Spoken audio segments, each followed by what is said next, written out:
তারাবির নামাজ কত রাকাত পড়া সুন্নাত? islamka.info অনুযায়ী সুন্নাহ অনুযায়ী তো তারাবির নামাজ 11 রাকাত। শাইখ আলবানী রহিমাহুল্লাহ আলোকিয়াম ওয়াত তারাবিহ বইতে বলেছেন তারাবি নামাজ 11 রাকাত।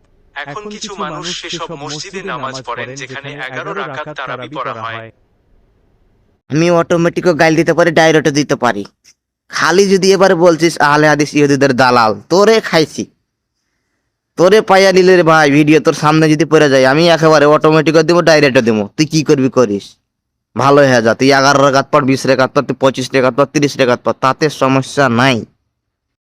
তবে পিস্তুলের গুলির মতো 20 রেখাত পড়ার চেয়ে 11 রেখাত 8 রেখাত পড়া অনেক ভালো, ঠিক আছে? তবে যদি আর একবার বলিস আহলে হাদিস ইহুদিদের দালাল, তোরে খাইছি মামুর বাটা, পাইয়ালি তোরে খাইয়া দেবো। ভিডিও খালি পড়ে যাক আমার সামনে, অটোমেটিক ডাইরেক্ট গাইল। তাতে যা করবি করবি।